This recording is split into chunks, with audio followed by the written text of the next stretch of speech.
Hey guys, and welcome back to Speak Freely here, where we celebrate the freedom of speech. And if you're coming from my first reaction commentary channel, welcome. If you're new, welcome. Here on this channel, we just react to things on the internet and we speak freely and openly and truthfully and honestly about those things. Alright, so today we're going to be reacting to Thomas Sowell, and I believe the title of this one is Facts About Slavery They Do Not Teach You in School. This is part 2, so I guess we're skipping part 1, but we'll go back to part 1 because I kind of think I want to do a series on Thomas Sowell. Okay, we're going to get right into it, but before we do, if you like these type of videos, please like, comment, subscribe, hit the bell to get notifications when I do upload. All of that really does help with the algorithm, guys. And if you support the channel further, you can donate. My PayPal link is in the description box below and also in the comment section. Of course, it helps, but you don't have to. You can just like, comment, subscribe, or you can visit my brand new merch shop. Links down below, and links to all the alternative platforms I'm on, my socials and ways to support me, always links down below. Other than that, sit back, relax, and enjoy the video. All right, here we go. One of the many sad signs of our times is that people are not only playing the race card, they are playing the slavery card, which is supposedly the biggest trump of all. At the so-called Million Man March in Washington, poet Maya Angelou rang all the changes on slavery, at a rally billed as forward-looking and as being about black independence rather than white guilt. Meanwhile, best-selling author Dinesh D'Souza was being denounced in the media for having said that slavery was not a racist institution. First of all, anyone familiar with the history of slavery around the world knows that its origins go back thousands of years and that slaves and slave owners were very often of the same race. Those who are ignorant of all this, or who think of slavery in the United States as if it were the only slavery, go ballistic when anyone tells them that this institution was not based on race. Blacks were not enslaved because they were black, but because they were available at the time. Whites enslaved other whites in Europe for centuries before the first black slave was brought to the Western Hemisphere. Only late in history were human beings even capable of crossing an ocean to get millions of other human beings of a different race. In the thousands of years before that, not only did Europeans enslave other Europeans, Asians enslaved other Asians, Africans enslaved other Africans, and the native peoples of the Western Hemisphere enslaved other native peoples of the Western Hemisphere. D'Souza was right. Slavery was not about race. The fact that his critics are ignorant of history is their problem. Stopping it there. Okay, so I feel like the reason why people, or at least people of color and white liberals or progressives, get so upset when people say stuff like this, because I feel like people think they're like belittling the experience of our black ancestors went through, but your feelings doesn't trump facts, you know what I mean? It's the same thing when people say like, you know, trans women aren't biological women, right? Or being obese is actually unhealthy. Just because it triggers you emotionally or it feels painful to hear doesn't mean that it's not truth or facts or logic, and it doesn't mean that we shouldn't talk about it or have a discussion about it.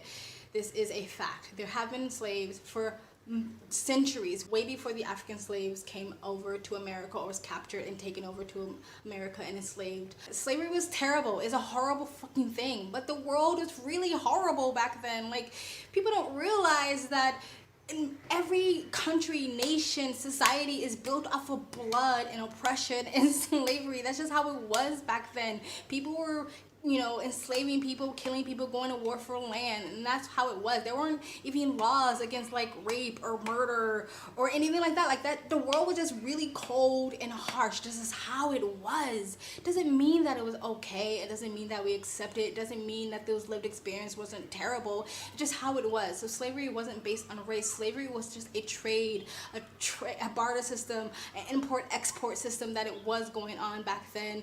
And he's right. They were slaves because they were available and probably cheap or whatever. Like, people went for whatever was the cheapest when it comes to business. It's not good. It's not a good thing. I'm not saying it's okay just because it happened, but it happened all over the place, and it's still happening today, unfortunately, right? It's the same thing with, like you pointed out, like whites, Europeans, Asians, and Native Americans, Aborigines, they enslaved each other.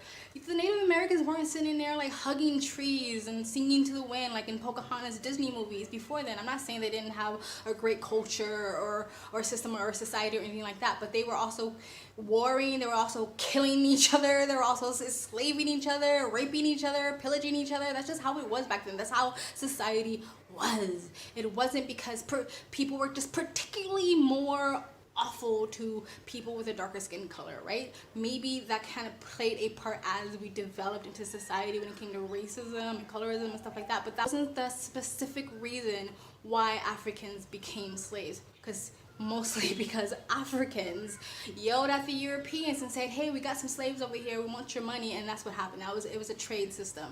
Bad, horrible, inhumane, never want to do it again, terrible, we should all demonize it, but it happened to everyone. It happened to all races. And again, it's still happening today.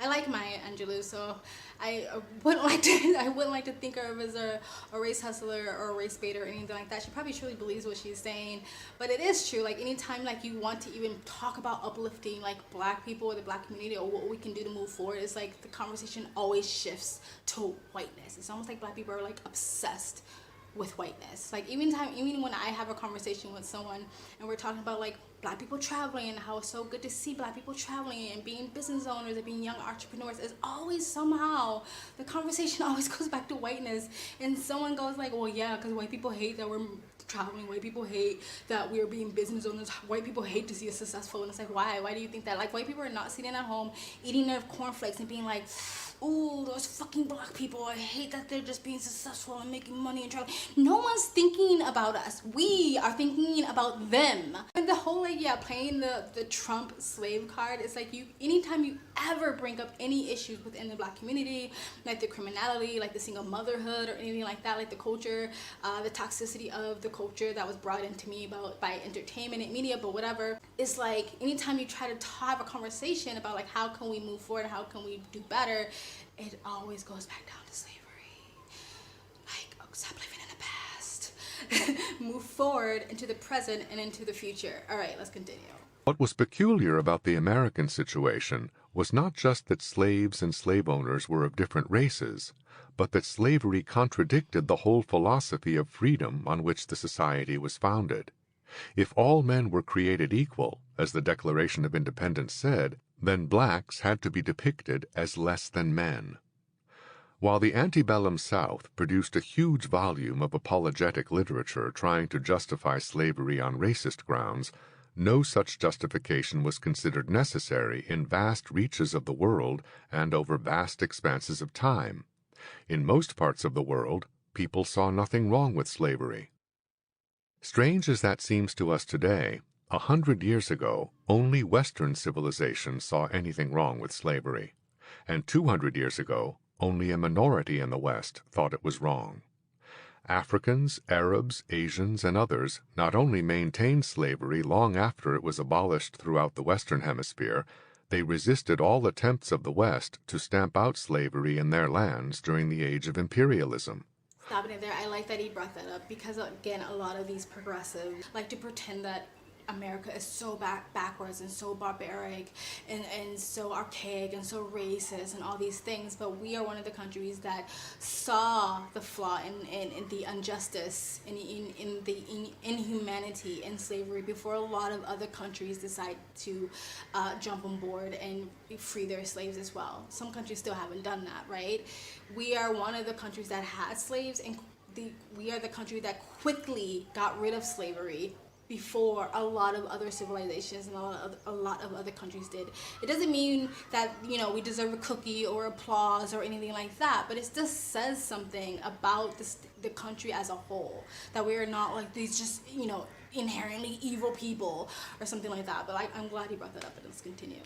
Only the fact that the West had greater firepower and more economic and political clout enabled them to impose the abolition of slavery, as they imposed other Western ideas on the non-Western world.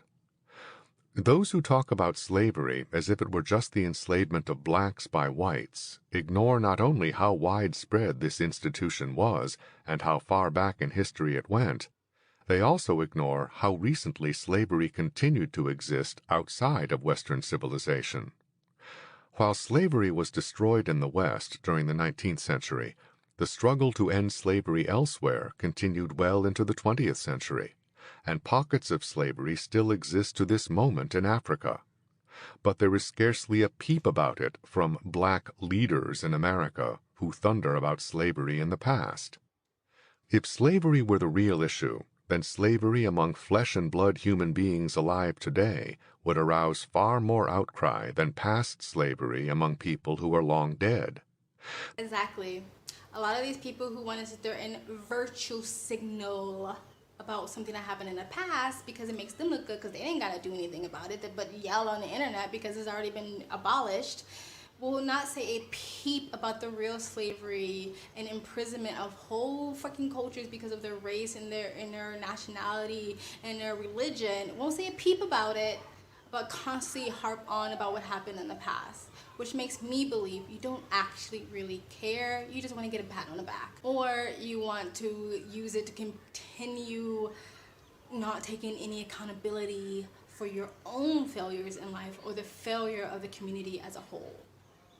Dead. The difference is that past slavery can be cashed in for political benefits today, while slavery in North Africa only distracts from these political goals. Worse yet, talking about slavery in Africa would undermine the whole picture of unique white guilt, requiring unending reparations. While the Western world was just as guilty as other civilizations when it came to enslaving people for thousands of years, it was unique only in finally deciding that the whole institution was immoral and should be ended. But this conclusion was by no means universal even in the Western world, however obvious it may seem to us today. Thousands of free blacks owned slaves in the antebellum South, and years after the Emancipation Proclamation in the United States, whites as well as blacks were still being bought and sold as slaves in North Africa and the Middle East. Anyone who wants reparations based on history will have to gerrymander history very carefully. Otherwise, practically everybody would owe reparations to practically everybody else. Alright guys, that was Tom and Sowell, facts on slavery that they do not teach you in schools. That was really, really interesting. I learned some things were confirmed to me, some things I already knew. But tell me guys, what do you think of the video? And if you would like me to continue having a series of reacting to Tom and Sowell, let me know in the comment section below. Please like, comment, subscribe, hit the bell to get the notifications when I do upload. All of that really does help with the algorithm, guys. You know, to support the channel further, you can donate. My PayPal me link and my Cash App link is in the description box below. And also in the comment section, of course it helps. You don't have to, just like, comment, and subscribe. Another great way to support the channel is either join my brand new membership program or my brand new Patreon. Different levels, different tiers, different perks, or you can visit my brand new merch shop. Links down below. And also be sure to go check out my 2 other channels. I have another reaction commentary channel and a travel channel. Links down below. Other than that, you guys have an amazing day. Bye.